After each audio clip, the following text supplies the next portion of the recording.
Najib Telma, des actualités uniques, dynamiques et renversantes dans le journal TV. Rejoignez Uprime, 5 filières au choix, paramédicaux, droit, gestion et management. Uprime, manultawanao ni vavao. Investissez dans une valeur sûre. Choisissez Uprime.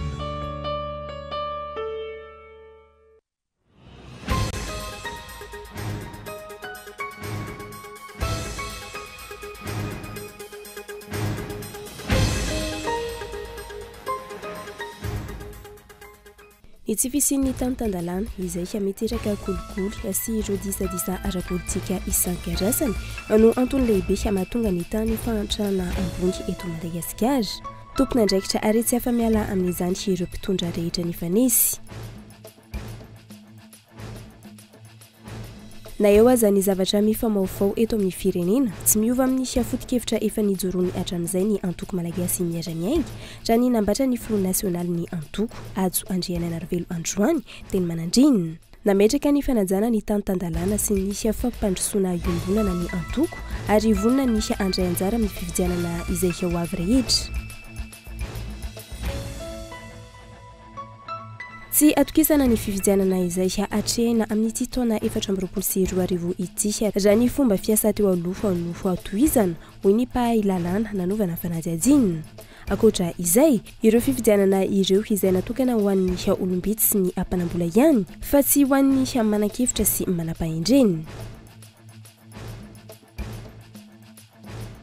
Vokatry ny olana ara-tokantrano, ara-pitiavana, ara-kasa, ara-pifandraisana sy ny maro hafa, lasa manana olana ara-tsaina na miroro-saina avokoa ny ankamaroan'ny ankizy, tanora sy ireo efa nahazo taona eto Madagasikara. Olana ara-tsaina izay mila fandraisana an-tanana aingana hoy ny mpikarakara hetsika momba ny fahasalamana ara-tsaina. Isorohana ny mety ho fiantraikany ratsy. Eo amin'ny maresaka iraisam-pirenena tara adiny 4 ny fanokafana tamin'ny fomba ofisialy ny Salon de l'Agriculture atao Paris Androany. No sembasemban'ny ireo tanjozaha mpanao fihetsiketsehana ny fidirany Flo Emmanuel Macron atao antoerana. Ity farany izay hianorakorana ireo olana nandritra ny fitsidiana izay nataony. Azahoatra ny andindindro avetrany.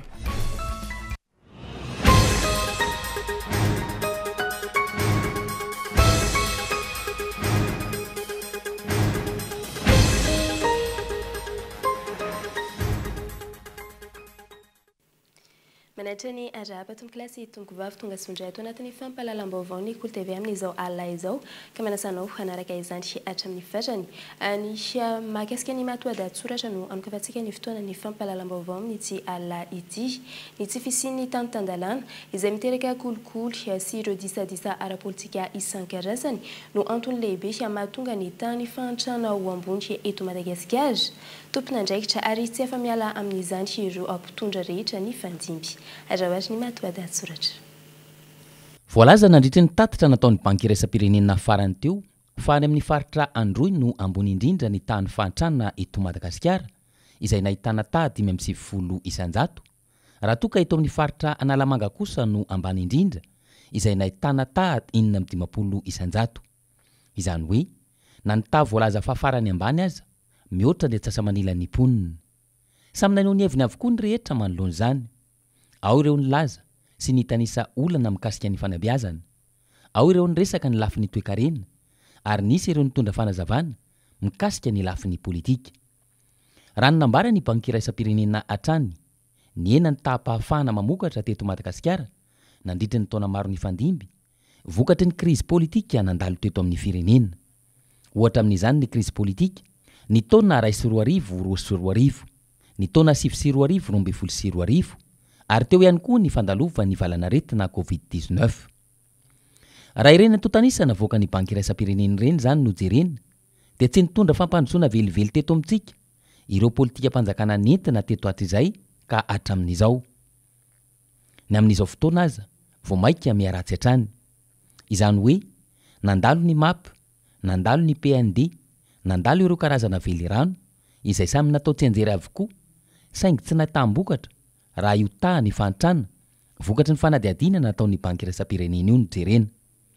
Ekena fa quantitative fa tsy qualitative ny tarehimarika ny voaka saingy ireny taha-pahantrana ambony ireny inona no kalitao antenaina amin'izany. Antony maro no mahatonga io tany fantrana io ambony. Antony maro ihany koa nahatonga ireo karazana politika mpanjakana isan-karazany tsy ahomby.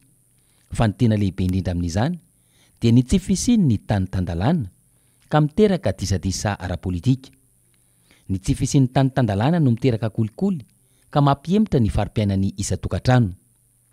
Tompona andraikitra ary tsy afaka miala amin'izany ireo mpitondra rehetra ny fandimby teto amintsika.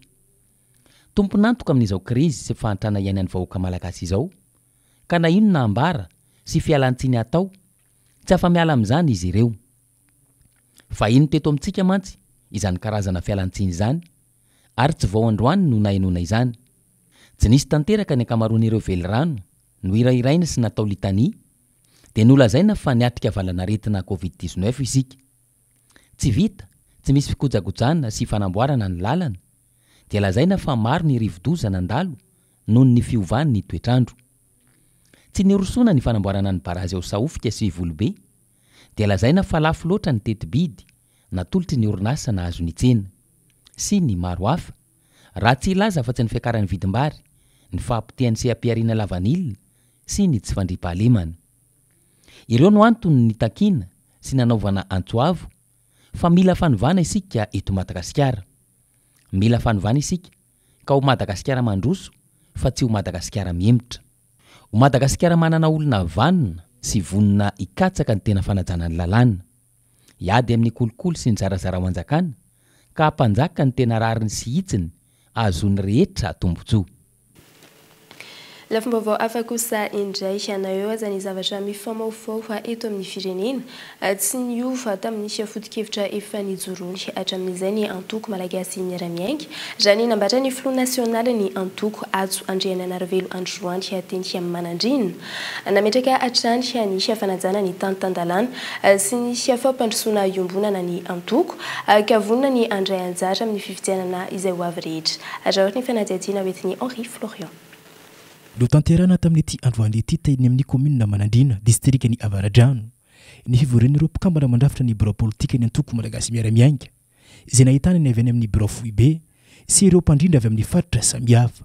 Nandritra ity fotoana ity ihany koa no nanarota ny antoko sy ireo fianakaviana teny antoerana nanatanteraka ny fambolekazo teny amin'ny commune ity ho fanamafisany ny efa natao hatramin'izay sy ho fanatevenana ireo no volena tamin'ny taona 2010 na mafisiny Front National ny antoko malagasy miara-miainga ajo Andriananarivelo androany nandritra ny lahateny foy izay nataony taoriny ny fivorin'ny bureau politika fa antoko mijoro hatrany amin'ny fotokeviny ary tsy mba mivadibadika ny antoko malagasy miara-miainga ary ihany koa manaja ny teny nataony tamin'ny vahoaka malagasy. Tsara ho fantaritsika be dabe zavatra mifamaofao eo amin'ny firenena fa ny antsika dia izay hoe ny fampitezana atao anatin'ny antoko hatramin'izay ary mbola tazomin'ny antoko dia ny fanajana izany tany tandalana izany sy ny fampandrosoana iombonana ka mety gaga ianareo ny fivoaovan'ny ny raharaha politika fa tsy miova firy akory io fa itsika mitazona ny hevitritsika dia indraindray misy olona tsy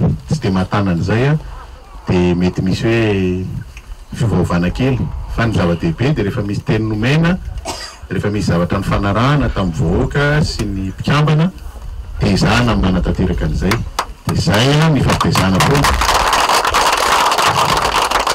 Tsika tsy mbo antokony mpanakarena na hoe manindrahindra ny resaka fananakarena fa hiezaka iombonana amintsika natonga ny Madagasikara ho tsara kokoa raha pitsy ravaka pitsy. Tsy manapa-kevitra irery ny bureau politika fa ny fampandrosoana ny firenena trano no tapahana raha ny fanazavana trany. Ankoatra io na mafisiny Front National ny antoko malagasy miara-miainga ihany koa androany fa vonina trano ny antoko andray anjara amin'ny fifidianana tahaka ny fafanao ny hatramin'izay. Fifidianana avy ny antoko dia mazava ho azy fa asan'ny antoko foana izany fa tsy zava-baovao akory fa tsy tokony fanontaniana mipetraka akory fa ny fandaminana amin'izay efa eo anatiny reny fitsanganana reny fikambanana miaraka amin'ny rehetrarehetra reny dia hitantsika eo foana ny fandaminana miaraka tsika amin'ny kolektifany malagasy mitady ny manohy ny tolony efa niarahana amin'ny vahoaka matampisany reny dia mitazona an'izay tsika satria antsika izay ihany ny lalana enta mampandrosoana firenena ihany asany isanandro zany miomana ho an'ny fifidianana izany satria zay any mantoko ny antoko aztsika hitanareo hatramin'ny zanganantsika fividianana na iray ary tanaresasika anjara avatana olaka mijoro hatrany amin'ny fampanjakana ny tany tandalany ny antoko malagasy miaramiainga rano nambara ny filoha nasionaly ny antoko hatrany ary miezaka ny mitora soso-kevitra hanatsarana ny fiainam-bahoaka zanakazo mandidina ny arifototra no noezanina volena nadritra ity fotoanandroany ity taoriny ny fanantanterahana ny fivoriany ny bora politika teny amin'ny commune Manandrina distrika Avaradrano. Ny fanometanana tamin'ny fanamafisana ny fanatanterana ny fambolekazo efa natao tamin'ny taona 2024 ny araka tamin'ny biro politika ny antoko malagasy miaramiainga taoriny fitaom-pivoriana teny Manandrina tamin'ity androany ity ireo fianakavian'ny antoko avy amin'ireo commune zanakazo mandidina ny iray ala fototra no novolena tamin'izany raha iverenana efa nanantanteraka fambolekazo tany amin'ity toerana ity ny antoko tamin'ny taona 2024 ka tamin'ity androany ity nisy ny fanarahamaso ireo zanakazo novolena ireo sy ny fambolena ireo zanakazo vaovao indray namafisan'ny bentanana lefitra teo anivo ny commune ity fa meniry tsara ireo zanakazo ireo amin'izao atrahoatra ny fanampanazavana ny zavatra tanterahana androany dia ao ny fanosoana ireo hazo zanakazo izay nambolena efa taona maro nisy ny tamin'ny taona 2024 dia efa nanantanteraka ny hetsika fambolekazo teto anivon'ny commune Manandrina ny antoko malagasy miaramiainga tongotsika zao 2024 nisy taona maromaro tena nilanelany tena izay niverimberenana tety nambolena hazo satria mila tevenina ny fambolekazo isorana lehibe zany ny hetsika androany moa dia ny fanosoana zany hoe sosoana amin'ny maty ary eo ihany koa fanatsarana ndreo efa maniry izay avaina mena hery vaovao zany mena tanjaka mba hiroborobo ny zanakazo dia tao ihany koa ny fambolena zanakazo vaovao dia anisan'izany teo amin'ny 900 isa teo ny zanakazo izay nambolena tety nisy ny hazo fihinam-boa ary nisy ihany koa ny hazo entina mikajy ny tontolo iainana izay akasitrahana feno ny atoko nanatanteraka ny hetsika azy natao androany. Tsy atokisana ny fividianana izay hatrena amin'ity taona 2024 ity raha ny fomba fiasa teo aloha ihany no tohizana hoy ny pahalalana nanaovana fanadihadiana androany ankoatra izay ireo fividianana ireo izay natokana ho an'ny olombitsy sy ny manambola ihany fa tsy natokana ho an'ny manakevitra sy ny manampahendrena fanadihadiana hoetiny Gaëtan Andretsilavo. Tsy atokisana ny fikarakarana ny fividianana amin'ity taona ity raha mbola ny fomba fiasa nandritra ny fividianana farany teo no jerena hoy ny pahalalana iray naneho ny heviny nalefa tany amin'ny SRMV ny vokatra saingy tsy ny SRMV na ny distrika intsony no nanao ny saisie fa natao scanne avy hatrany ka nalefa tany amin'ny CENI Foibe tsy nisy araka izany raha ny fanazavana ny PV d'ouverture de session tsy nisy ihany koa ny constat isaky ny nisy zavatra vita fa any amin'ny farany vao nisy PV de clôture izany ohatra no niteraka olana goavana tany amin'ny distrika ny Marolambo tamin'ny fividianana farany teo rehefa no azavaina ny diso nolazaina fa ny logiciel no nanao azy tokony hirosoana vokatra izay ny fionana ahafana manatsara ny fikarakarana ny fividianana madio sy mangarahara ary ekeny rehetra ny zavatra ny ova be ny tamin'ity système ity ary zany mahita tsy fiable le izy raha iny fanaovana azy iny mbola hotohizany ka mila fionana aingana le izy fa teo mantsy lazaina hoe tsy hanova lalam-pividianana zay ao anatin'ny bolana fitanareo fa voova indro zao efa indro sady zao no vaina caution asondratra avy efatreny nefa vidim-piainana efa miakatra avy efatreny karama tsy miakatra avy efatreny tombontsoa tsy misy miakatra avy efatreny ho an'ny olon-tsotra dia zany ny olon-tsotra ohatra anay ohatra antsika ohatra anareo ahilika ao anatin'ilay processus électoral fa zareo efa mpanangona be mpanondrana volamena mpanondrana vatosoa re zany no afaka mandray anjara amin'ilay fividianana satria ahoana moa ny ahitanao 100 millions de francs arotsaka atao caution fotsiny nefa ianao mbola mila vola be koa anaovana fampelezan-kevitra raha te olany ianao arakaraka ny andrinao ny olany no ampitombona avy roa avy tela no vola ampiasaina amin'ny fampelezan-kevitra dia ianao koa nefa tsy maintsy mampiasa délégué satria efa centralisé zareo ny élection nationale donc sanao mila mana délégué isaky ny SRMV anao akoatra ny délégué isaky ny bureau électoral vola nge zany iteraka voka-dratsy ho an'ny firenena ihany koa raha ny fanazavana hatrany io fampiakarana ho avo efatra eny ny caution io ailika ireo manam-pahendrena sy manan-kevitra ka olombitsy sy ireo mpanambola no omena sehatra Ny tiako tenena zany mahadange ireo an'ity fifidianana ity dia izao efa tena menan'olona manam-bola ihasy zany sehatra izay ny antsoina hoe plutocratie dia efa menany ampahan'olona vitsy sisa ny fahafahana manao politika izay ny antsoina hoe oligarchie zany hoe fanjakana mpanam-bola sy mivitsy anisa dia fanampitehana ny maro anisa sy ny sarangam-bahoaka tsy famelana ny sarangam-bahoaka hiteny sy sehatra fa natao an'olona tena voafantina izay tena hoe miray petsapetsa sisa ny fanaovana raharaham-pirenena dia tena zava-doza io raha ohatra ka tsy misy ny fandraisana andraikitra zany zay zany tena mbola resy lahatra foana hoe ilaina le fampidiniana le forum national izay atao hamahana ny olona rehetra eto amin'ny firenena mino fa mbola fotoana zao. Nanamafy hatrany ity pahalalana ity fa ho sarotra ny ametrahana filaminana raha tsy misy fanatsarana ny tontolon'ny fifidianana eto amintsika mialohany ny irosona amin'izany. Mila manova fomba fiasa sy manam-pirofo fa mahaleo tena marina ny seni ka tsy hanaiky ny tsindry sy ny baiko midina. Tsy misy afa-tsy ny famokarana sy ny fandraisana anjara ny tsirairay anatin'ny famokarana ireriany hoy ny tale jeneraly ny instat no ahafahana mampandroso any Madagasikara. Manoloana izany ilaina ho itivarany ny fanamafisana ny fahaiza-manao ny tsirairay indrindra eo amin'ny lafiny foto-karena mahaolona na ny atao hoe capital humain. Fanadihadiana hoentin'ny Daniela Minorso. Ny ena ny tapafana mamokatra na ny PIB teto Madagasikara vokatr'ireo krizy politika ny fandimby ny taona 2010, 2011, ny taona 2010, 2012 vokatry ny Covid-19 ny taona 2020 ary ny fisian'ny ady teo amin'ny Rosia sy Ukraine. Ny anketrikely PIB io ny taona 2012, 2020 saingy nilatsaka tampoka taorian'izay. Malohany ahafahana mampitombo io tapafana mamokatra io, ilaina ho ny tale jeneraly ny instat ny fanamafisana ny fahaiza-manao ny tsirairay indrindra fa ireo tantsaha. Ny voalohany aloha capital humain zany dia effectivement arak'izay tenao zay au cœur de la restructuration zany le capital humain zay zany leçon à tirer ho an'ny tantsaha raha zany mazava ho azy tena hoe ilaina ny fanamafisana ny fahaiza-manao tena tsy ho tafavoaka amin'izay rehefa tsisy an'izay fa ihany koa rehefa ohatra ianao zany ka hanao restructuration dia tsy maintsy tenir compte zany ny nombre ny compétence zany hoe ny redéploiement zany ilaina ny redéploiement fa tsy afaka amin'ny redéployer koa nefa ianao aloha raha tsy mazava ho azy aloha tsy maintsy ampiana aloha zany ny traikefa le ampiana ny traikefa dia inona moa ny anton'izay dia hoe misy le inadéquation ny formation emploi dia mazava ho azy zany tsy maintsy misy recyclage atao tsy ny rehetra koa nefa mety ho azo recyclena ny teknôlôjia koa mivoatra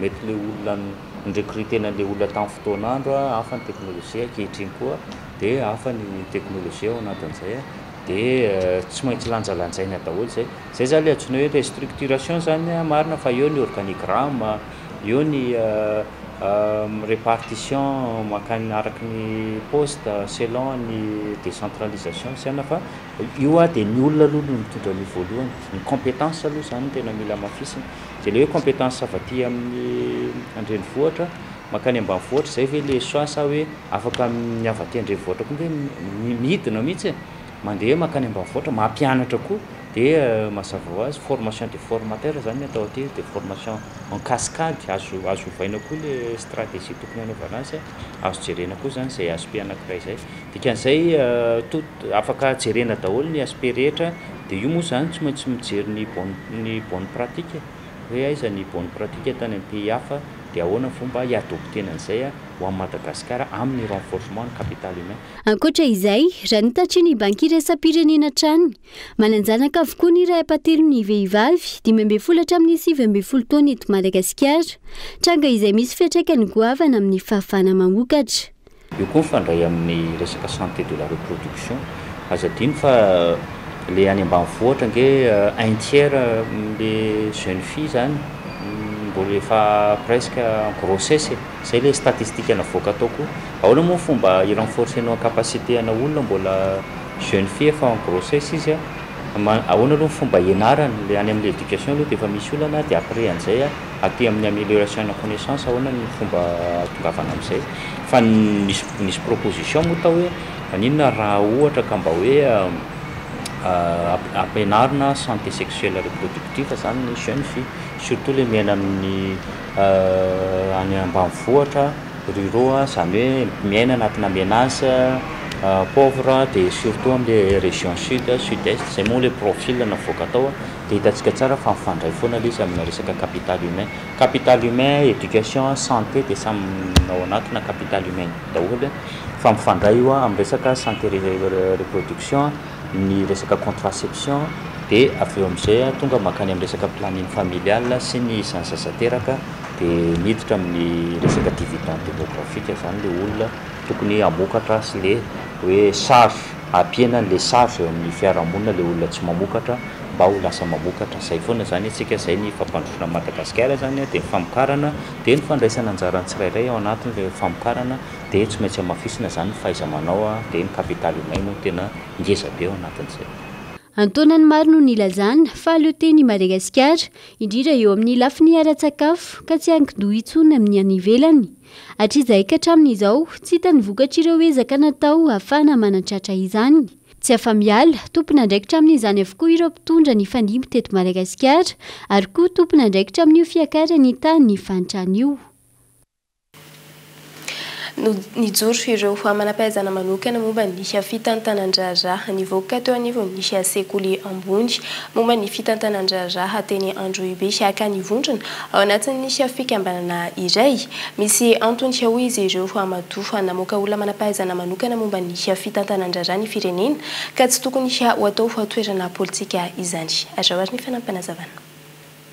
Miroso tamin'ny fananganana fikambanana ireo manam-pahaizana manokana momba ny fitantanan-draharaha nivoaka teo amin'ny sekoly ambony momba ny fitantanan-draharaha teny Androibe. Androany niroso tamin'ny fifidianana ireo mpikambana hitarika ny fikambanana izy ireo ka hiara-manantsoa rato no voafidy ho filohan'ny fikambanana.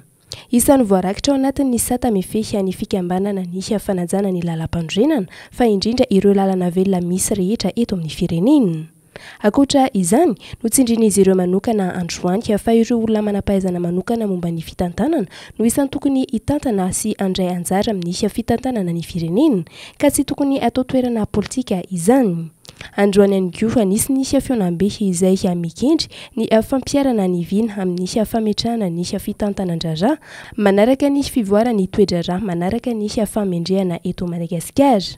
Objectif-n'ilay fivorianay dia zany tsy dia tena mirona any amin'ny resaka politika fa resaka tena hoe teknika hoe perfectionnement le fahaizana zay tena efa manana ny tsirairay dia rehefa manana an'izay traikefa zay zany dia tokony zany sotominay zany ny sain'ny tompona andraikitra mba hametraka an'ireny olona ireny amin'ny toerana zay tokony sahaza azy araka ny teny zay hoe mba hampandrosoana ny firenena andraisana anjara zany fampandrosoana ny firenena satria zany ilaina teknisianina mihitsy zany ny fampandrosoana firenena fa tsy politika fotsiny dia zay zany ny tena hoe andao avondrona zany ny herintsika mba ahafahana mame sosikevitra mame vahaolana na ahafahana mandray anjara mihitsy amin'ny fitantanana tena vonona mihitsy ka zay ny mivoriana eto efa vono zay ary efa nisany nataontsika hoe fanjakana raha resy lahatra ihany ny amin'ny hoe tokony mba tena hojerena zany le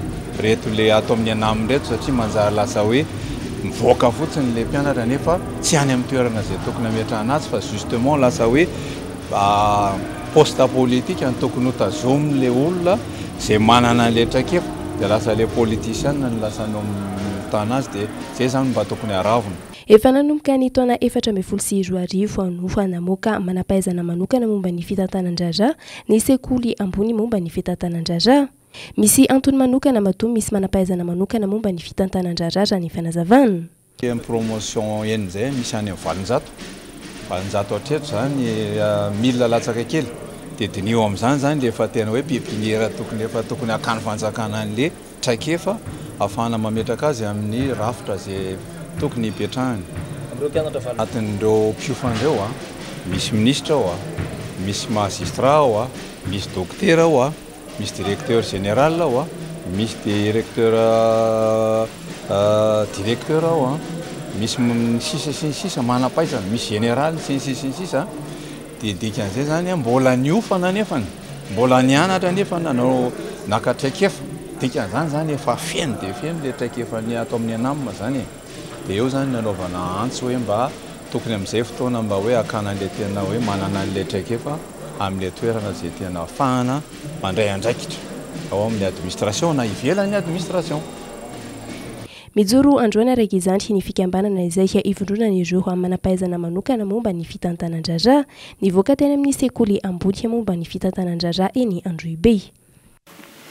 Vaovao ara-pahasalamana kosa indray vokatry ny olana ara-tokantrano ara-pitiavana araka sa ara-pifandraisana sy ny maroafo lasa manana olana ara-tsaina na mirorosaina avokoa ny ankamaroan'ny ankizy tanora sy ireo olona efa nahazo taona eto Madagasikara.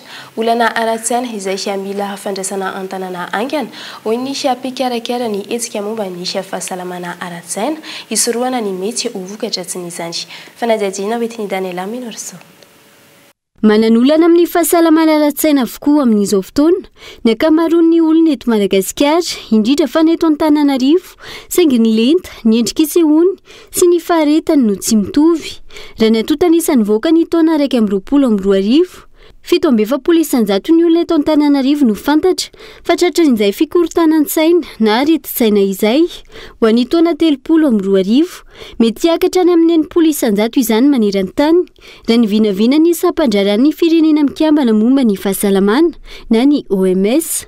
Malohan'izany ilaina ho ity mpikarakara hetsika momba ny fahasalamana ara-tsaina ity ny fijerena ny toe-pahasalamana ara-tsaina mialoha any amin'ireo matianina momba izany isorohana mety ho voka-dratsy ateraky ny fihitarany.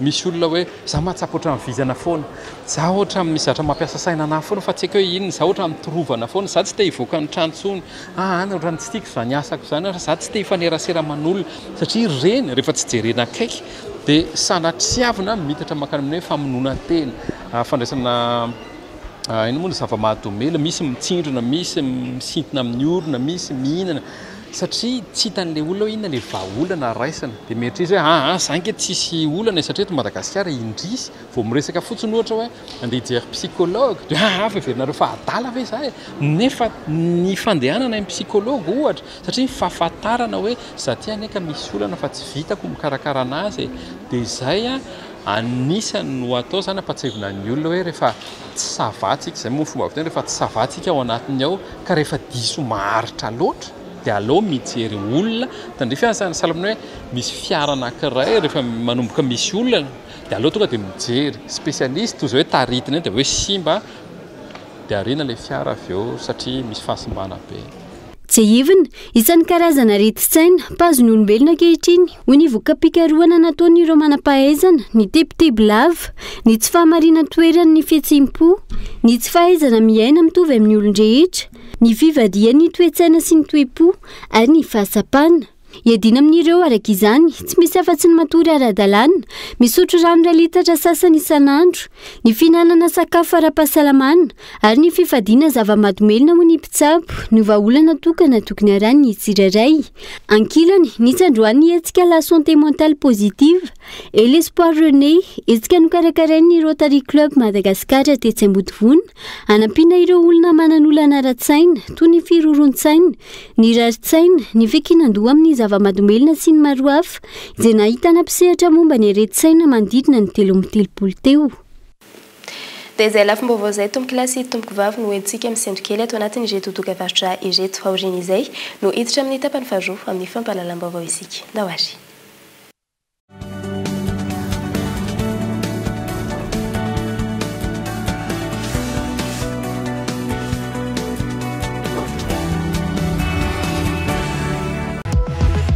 Efa miandranao amin'ny Telma ny smartphone raitra dia raitra Samsung A04e sady afaka lohanao tsikelikely mandritra ny 4 na 5 na 12 volana mbola mahazo bonus 50 mégabe zao ianao miaraka amin'ny zara kado ary indrao ny toe-bolanao manomboka amin'ny 540 ariary isan'andro tonga vaingana any amin'ny Telma Shop.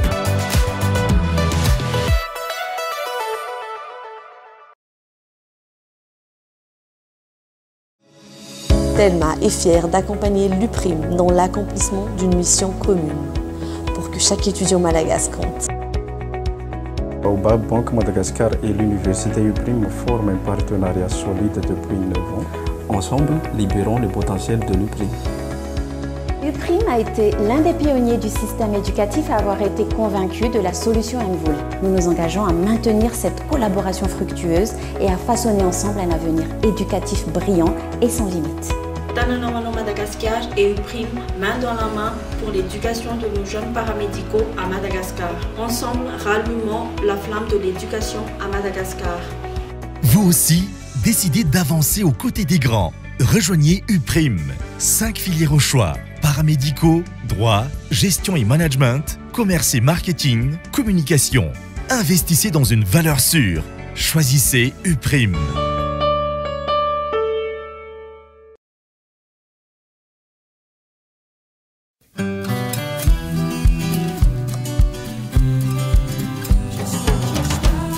Fer 5. Calcium et vitamine A avec une bonne dose de rire. Une recette source de 4 nutriments essentiels. Parce qu'il faut de bonnes choses pour bien grandir. La vache qui rit parce que c'est bon de rire.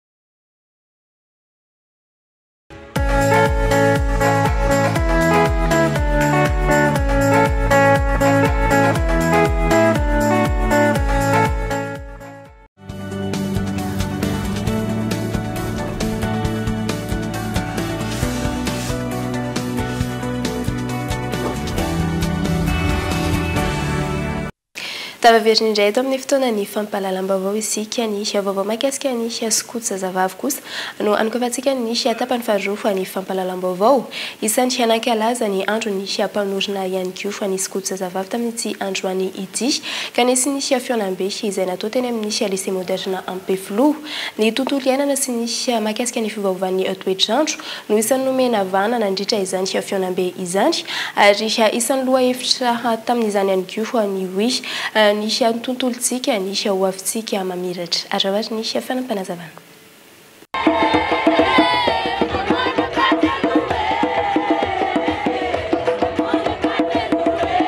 Nanantanteraka fihaonam-be teny amin'ny lycée moderne Ampeflo androany ireo skoto-vehivavy. Fihaonana izay nentina nanamariana ny fahatsiarovana ireo olona nanorina ny skoto-vehivavy. Maro ny hetsika izay nentina nanamariana izany. Izay ivony efa nisy ny fahatsiarovana ireo mpanorina ny alakamisy lasa teo saingy androany no nanamarika izany izy ireo. Hetsika karakarain'ny skoto-zazavavy malagasy misy ny fanilo Madagasikara vao amin'ny skoto katolika kiady Madagasikara skoto laïka hatry ny mpanazava eto Madagasikara skoto protestante ireo fikambanana skoto zazavavy anankitelo ireo no mivondrona ho skoto-zazavavy eto Madagasikara. Ny hetsika tao androany dia fankalazana ny andro maneran-tany ho an'ny fifampatsiarovana izany hoe mahatsiaro an'ireo namokona ny skoto dia i Bataim-Poel sy ny vadiny Olavy ary ny anabavin'ny Bataim-Poel Pipi izany hoe i Olavy sy i Agnès no namokona ny skoto-zazavavy maneran-tany dia isaky ny 20 febroary ihany koa ny skoto-zazavavy eto Madagasikara no mankalaza izany fa 20 febroary moa dia andavanandro dia androany sabotsy 14 febroary vao afaka mankalaza izany izahay. Manodidina ny eninjato sy valo alina eo ireo skoto-vehivavy manerana any Madagasikara sy any ampitan-dranomasina. Ny fiarovana ny tontolo iainana sy ny mahakasika ny fiovaovan'ny toetrandro no isan'ny nomena vahana nandritra ny fihaonam-be izay natao androany. Ka isan'ny lohahevitra nosafidiana tamin'izany ny hoe ny tontolontsika ny hoavintsika mamiratra. Maro ny zavatra mitranga tsy eto Madagasikara ihany fa manerana izao tontolo izao dia mitondra ny anjara biriky ny skoto-zazavavy amin'ny fiarovana ny tontolo iainana. Misy ireo lahasa na sahanasa izay ataon'ny mpikambana rehetra tsy ny eto Analamanga ihany fa ny manerana ny nosy amin'ity sabotsy 14 febroary ity ho an'ny mpikambana. Atao anatin'ny fikambanana moa skoto-zazavavy misy ny atao hoe ankizivavy kely 1 taona hatramin'ny 12 taona atao hoe sampana mavo 12 taona hatramin'ny 15 taona sampana maitso ary ny 9 taona ny mihoatra dia tsy ny eto ihany zany makalaza fa makalaza manerana nosy ary mitovy ny zavatra rehetra atao zany hoe efa misy ny fisy teknika izay ahafahandreo mpanabe mitarika ireo sahanasy ireo momba ny fiarovana ny tontolo iainana misy ny resaka hoe fambolekazo misy ihany koa ny resaka fanodonana ny plastika fanodonana ny fako sy ireo maro hafa. Ny fanatsarana ny fanabeazana ny tanora no isan'ny hafototra iray hianananganana ny skoto manerana izao tontolo izao ka misy hatrany ireo loha hevitra afanabeazana izay ahafahan'ireo skoto vehivavy manabe ireo ampikambana. Tsy diso anjara tamin'ny fanamariana ny andron'ny skotisma maneran-tany sy ny tao majanga ka atao anatin'ny programa maromaro nanaovana izany anisy fitaom-pivavahana toy ny koa ny carnaval ny fanadiovana ny village touristique fa indrindra ny latro nampisehoana ny fomba fiakanjony ireo mpanorona azahoary ny fanadiazina hoentin'ny kolo majanga. Toy ireo skoto rehetra maneran-tany rehefa migadona ny daty ny 12 febroary fankalazana ny taona ny tsingerenany naterany Robert Baden-Powell dia manao fanamina skoto avokoa ny skoto rehetra naiza ny toerana alehany.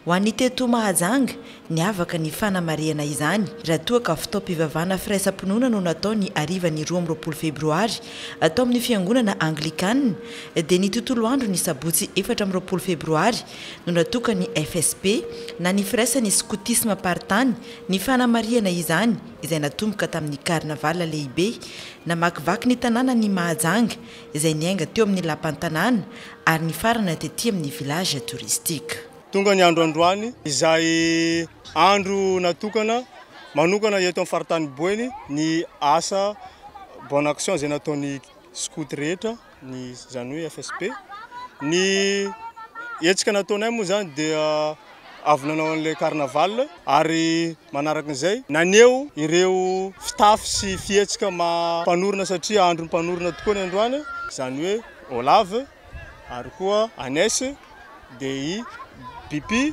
ary Saint-Georges ireo no anisany angadinanana sy vinatana an'ity skotisma ty. Vita zay dia isy ny asa tana maro izay fanadiovana anday ireo beazina izay anavaka an'ireo fako izay mbola azo ahodina sy efa tsy azo ahodina intsony. Ankoatr'izay nasehon'ireto skoto ireto teto ihany koa ny fitafy sy ny fihetsika n'ireo mpanorona. Tamin'ny voalohany dia Pipi no hita sofitra tamin'izany ilay miaramila anglisy général izy moa izany izay ny fahafantarantsika azy dia izy no natsapa hoe ilaina ny fandriam-pahalemana ka nataony fitezana amin'ny endrika kristiana dia izay no nisintomana ny skoto zazalahy manana nabavy izy io le tsona hoe Agnès dia Agnès nanampy azy tamin'izay fitezana fitezana tanora izay en tant que izy vehivavy dia aleo ara ozy izy zano iandraikitra ny skoto zazavavy. Taty aoriana moa nanambady Pipi na i Baden-Powell nanambady an'ilay tsona hoe Olave Sainte-Claire dia lasa i Olave indray zany no filohan'ny skotisme zazavavy maneran-tany. Ahitana rantsana 5 ny firaisan'ny skotisme araka izao fanazavana manaraka izao. Anisan'izany ny skoto katolika le hoe Saint-Georges hitantsika teo anisany miay ny skoto tanora katolika izy. Misy zany mazava ho azy ny fanilo skoto zazavavy katolika misy ihany koa ny Antille ny Madagasikara izay skoto zazalahy katolika dia misy ny Panazava eto Madagasikara izay skoto zazavavy protestanta misy ihany koa ny Tille ny Madagasikara izay skoto protestanta zazalahy ary ny Kiady ny Madagasikara izay ahitana ny skoto zazalahy sy ny skoto zazavavy mivondrona ao anatin'izay Kiady ny Madagasikara izay. Mikendry ny ampivelatra ny tanora ara-moraly sy ara-tsaina ny fototra hijoroan'ny skotisme. Ny antony anaovana tilo voalohany indrindra ny isian'ny fifankatiavana sy ny fahafantaran'ny olona rehetra ao anatin'ny fahasambiafana izay anisany mampiavaka ny skoteran-tany naiza ny tany misy an'se dia misy namana foana se raha mbola toerana misy skoto ihany koa. Anisany mampiavaka ny skoto ny fanaovana asa soa eo anivon'ny fiarahamonina eo anivon'ny ankonana satria beazina andray andraikitra ny miditra skoto tsy mampaditra fa anisany iavahany fotsiny no ny fanabeazana ny tanora asa andray andraikitra satria izay ny tanjona sy zava-kendren'ny fikambanana ny amolavola olombanina andray andraikitra eo anivon'ny fiarahamonina. Tena zavatra tsara nidirako skoty zany zavatra tsapako tanatiny tao zany tsy mitovy mihitsy ny tsy skoty ndraiky skoty tezaina ho lasa voa voalohany vavolombelon'i Jesosy Kristy olo-pirenena vanina andron'ny fianakaviana dia anatin'ny skoty azy zany misy hoe fiainam-bondrona dia fiainam-bondrona io zany firaisan-kinany samy presque dia le fanazavana ny karantika io zany tia zany adidy amin'Andriamanitra tia adidy amin'ny tena tia adidy amin'ny hafa dia le tia amin'izay zany kely manaja ny lehibe manady lehibe manaja ny kely zaza tao amin'izany tsy niditra skoty mivaza olo boko za maditra fa zaza ty fa tsy mivaza olo tsony fa lasa zaza endry izay dia mandeha milasy mandeha mihaza ny zaza tao lovotao zany enina taona jusqu'à 1 taona dia manentana rejabijaby zay mba hanolovotao tahaka anay. Nankalazaina tamin'ity taona 424 ity ny fa 720 taona nitsingerena ny naterany Bibi na i Baden-Powell ilay mpanorona ny skoty maneran-tany. Manana anjara lehibe amin'ny fampiroboroboana ny finoana ny haino aman-jery isan-karazany. Manana fahaizana sy fahalalana momba izany isika eto Madagasikara saingy ny lafiny ara-pitaovana ny olana hatrany fanazavana voaray. Fanajajina hoentiny Gaëtan Andriatsilavo. Raha ny tarehimarika kristianina avokoa ny atsatsa-manilany malagasy saingy ambanin'izay ireo makany am-piangonana sy tena mivelona ny finoana. Araka izany, ilaina ny miresaka matetika ny finoana kristianina amelomana indray ny aim-panahin'ny olona. Manana anjara toerana lehibe amin'izany ny haino vaky jery raha ny fanazavana. Je visite pas mal l'Afrique les dernières 15 ans. Nitsidika firenena maro taty Afrika aho ny 12 taona farany. Nitsidika ary nanome fiofahana maro. Eto Madagasikara dia tsotra loatra ianareo, diso tsotra. Araka izany, tokony hetsika sy handray anjara bebe kokoa ka hiroso amin'ny fitoriana filazantsara, miresaka amin'ny mpiaramonina, miditra ampiangonana ary milaza fa zava-dehibe ny finoana kristianina satria aorian'ny fiainana rehefa mandao ny tany isika dia mitoy ny fiainana raha miaraka amin'Andriamanitra isika ny ankoatra dia manana ny fiainana mandrakizay. Mais on aura la vie éternelle. Manana fahaizana sy traikefa amin'izany isika eto Madagasikara saingy ny ara-pitaovana no olana hoy ity tompona andraikitry ny haino aman-jery avy any ivelany ity. Izy izay nanolotra fiofanana ho an'ireo tompona andraikitry ny serasera ho anivon'ny fiangonana samy hafa eto amintsika nandritra ny herinandro. Il y a tellement de choses à faire à Maro ny zavatra tokony atao eto Madagasikara, misy fahafahana mivoatra goavana. Manantsaina ny olona saingy matetika tsy ampy fitaovana, mila caméra, micro, solosaina anaovana montage. Nandritra ity herinandro ity, ireo fitaovana nampiasaina tamin'ny fampiofanana dia hijanona. Araka izany, hiverina antanam-pola aho. Tena misy fahafahana mivoatra eto. Anaty valizy koa dia misy marionnette misa 4 izay afaka ampiasaina. Marionnette afaka ampiresahana nandritry ny fampiofanana. Nanao andrana izahay. Ireo malagasy no nanao io andrana io fa izao nijery ary tena mety. Araka izany, hamokatra fandarana miaraka amin'ny marionnette izy ireo izay natokana ho an'ny ankizy. Ary ny zavatra tsara dia atao amin'ny teny malagasy fa tsy teny frantsay ho fanomboana azy. Français pour commencer. Olona misy 3 no nahazo fiofanana ka nozaraina mari-pakasitrahana. Tanjona amin'izany ny ahafahan'izy ireo mamokatra fandarana ara-pinoana tsara sy ara-kalitao. Ny teknôlôjia mampivoatra ny tanora no tokony isarihana ny tanora sy omenavana fa tsy izay manimba azy ireo. Antony nananganana ny plateforme web radio TV izay entina anampina ny tanora malagasy ny mahakasika ny digitalisation. Akoatra izay efa nivoatra ihany koa ankehitriny ny fampitana ny vaovao izay ataon'ny tanora amin'ny tambazotra serasera izay mila tohana sy fanampiana mba ahafahana mampiakatra ny traikefa ananan'izy ireo. Fanampanazavana. Betsaka ihany ny olona misehatra eo anivon'ny haino aman-jery manokatra araka ny teneniko teo hoe ny any amin'ny Facebook sy ny YouTube zao efa betsaka ny miezaka manao mampita vaovao sy ny rehetrarehetra fa ny mampiavaka an'izy ity kosa dia ny hoe miroso tanteraka ao anatin'ny digitalisation zany itsika vahoaka malagasy ary indrindra ny tanora. Ny zanakitsika moa zao raha mandinikinareo dia 5 taona ny ankizy, 4 taona ary dia efa mikitikitika tablette, efa milalao telefona, efa manomboka mikitikitika application. Dia orientena zany le zaza na le tanora izay hitantsika amin'izao fa mandeha dia mandeha ny réseaux sociaux dia variana any anatin'ny zavatra tsy dia mampandroso loatra na tsy dia misy dikany loatra ny fiarahamonina dia ao anatin'izay zany ho ampianarinay amin'ny alalan'ity radio sy télé SDES ty ny fomba fampiasana ny digitalisation sy ny fampiasana ny technologie de l'information et de communication. Lafa mavao afa kosa indray nofaranana androany ny topika troana 3 ho an'ny taranja e-sport efa manana pilalao fa manana ny mahaziazy i Madagasikara amin'ny fasehatra io fa ary tsy mitsangamenatra eto Afrika raha ny fanazavana. Maro ireo tanora na lahy na vavy namaly ny antso nandritra ny famaranana amin'ny fomba ofisialy ny taom-pikatroana 3 eo amin'ny e-sport na ny compétition des jeux vidéo androany. Ankoatr'izay, mitoy hatrany ny fifantenana ireo pilalao sangany.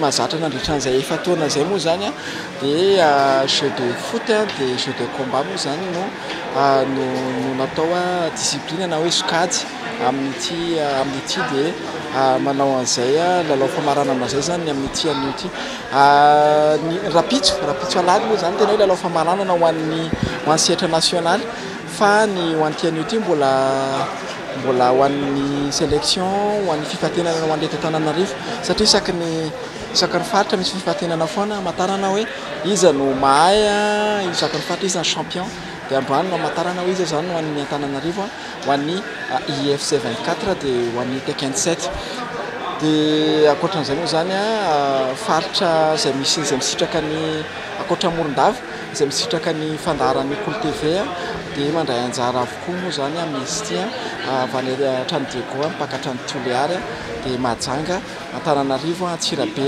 Fianaratsoa ary Toamasina moa zany mazava ho azy. Manana ny avo teknika ny mpilalao malagasy ary efa nitondra lavitra ny Madagasikara teto Afrika.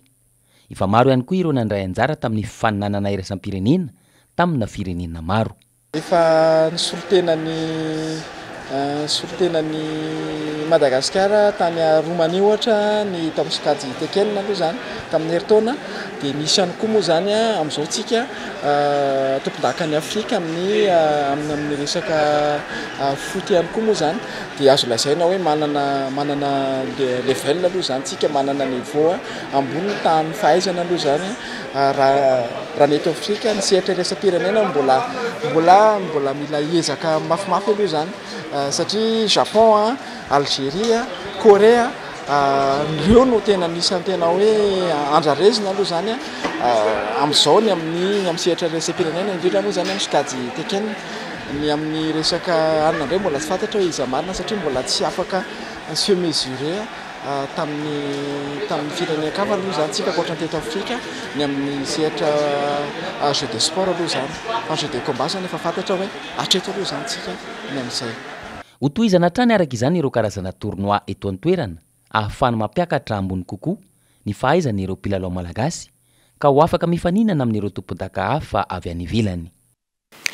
Anisany etika iray entina hitrandrana sy ampisokandinana ny talenta ny tanora ao amin'ny sehatra ny danseur urbaine ny etika break to flow andiany voalohany izay atoana ny Alliance Française ao Mahajanga saika misy ny fifanan-kalozana trakefo amin'izay fionana izay eo amin'ireo mpandihy avy amin'ny lavaliny nosy sy avy amin'ny nosy la Réunion fanazajina hoentin'ny Nicole Mahajanga.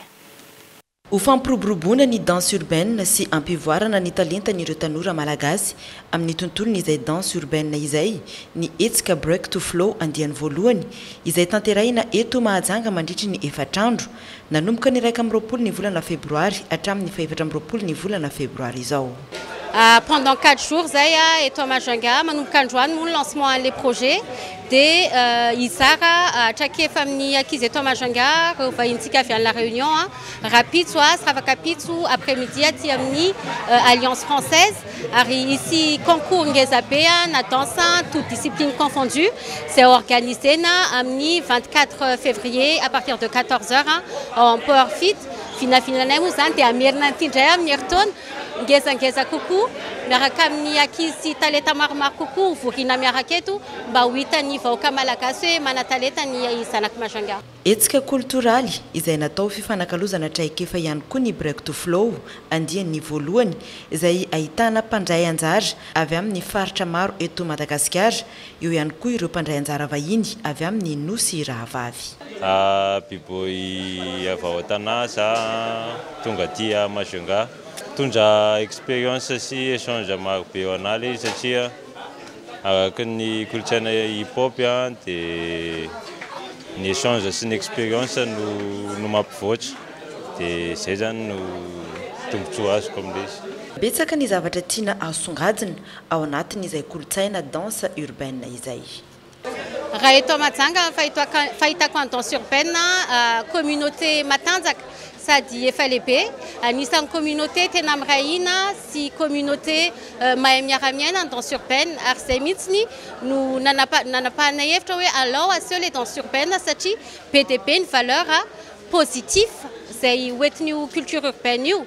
Za moa zany anaty culture hip hop fa ny valeur anay zao ohatra hoe love, peace, unity, having fun, zatra hoe positif be ary zay mihitsy ny zavatra mba tianay tsindrina amin'ny ray aman-dreny any an-trano sy mijery rehetrarehetra hoe manana valeur positif be dia be ny danse urbaine fa tsy reny zavatra hitanareo reny amin'ny gazety ve sanatrisa reny zavatra ianareo amin'ny radio reny ihany. Betsaka tanora manana talenta miavaka eto Mahajanga ka izay indrindra no anohanany Alliance Française ny hetsika toy izao mba ahafana misintona azy reny iseho sehatra amin'ny matianina kokoa. Dia izay indray tomponkilasy tompoko avy no azonay natolotra taminao tamin'ity ala inty ankasitrahanay anao tany tokantrano tany sy nanaraka izany sy hatramin'ny farany. Fiainana tompoko.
Rejoignez UPRIM, 5 filières au choix, paramédicaux, droit, gestion et management. UPRIM nanolotra ho anao teo ny fampalalam-baovao. Investissez dans une valeur sûre. Choisissez UPRIM.